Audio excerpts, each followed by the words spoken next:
बिस्मिल्लाहिर्रहमानिर्रहीम। अस्सलाम वालेकुम डियर स्टूडेंट्स। इंग्लिश ग्रामर के एक और सबक के साथ मैं हूं मोहम्मद इकबाल। हमारा सबक प्रेजेंट इंडेफिनिट टेंस से मुताल्लिक पीछे जारी रहा है। हमने कई सबकों में उसको मुकम्मल किया है, तो आज उसी से मुताल्लिक एक्सरसाइज है।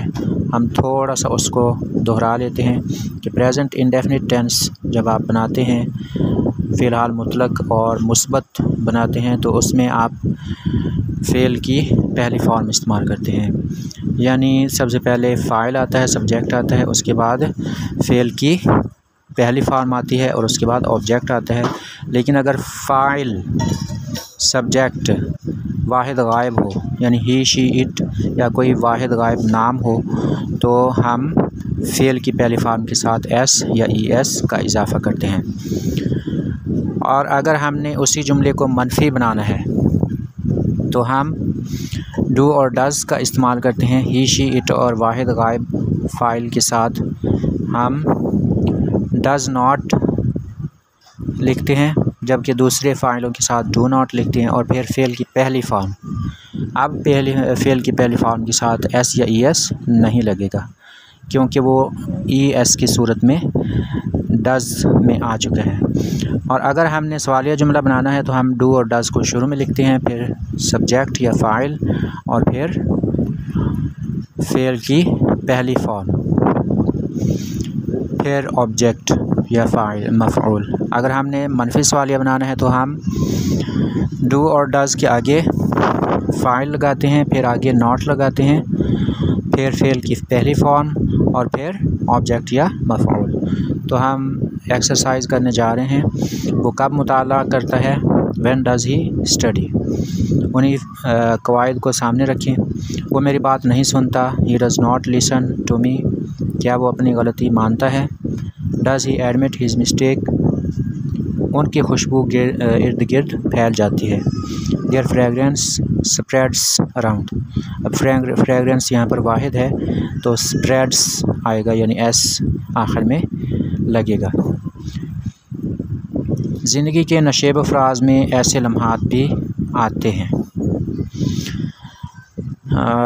सच moments occur in the ups and downs of a man's life. जब इंसान बिल्कुल नाउमीद हो जाता है। यहाँ पर एक नामुकम्मल जुमला है, बहरहाल हम इसको एज़ इट इज़ इसका तर्जुमा कर लेते हैं। When a man totally loses his hope. सातवां जुमला है, क्या वो अपने किए पर शर्म महसूस करता है? डज़ ही फील शाई ऑन व्हाट ही डिड। आठवां जुमला, ये 5 कमरों पर मुश्तमिल है। It consists of 5 rooms. नौवां जुमला, उस्मान एक तोहफ़ा कबूल करता है अपने वालिद से। इसकी तरतीब थोड़ी सी दुरुस्त कर लेते हैं। उस्मान अपने वालिद से एक तोहफ़ा कबूल करता है। Usman accepts a gift from his father. परिंदे कब चहचहाते हैं? When do the birds chirp. यहाँ पर डबल सवालिया था, शुरू में डब्ल्यू वर्ड भी लगा है, इसका भी मैंने आपको तरीका बताया हुआ है। तुम क्यों इसरार करते हो? Why do you insist. क्या वो लोमड़ की कीमत मुनासिब तलब करता है?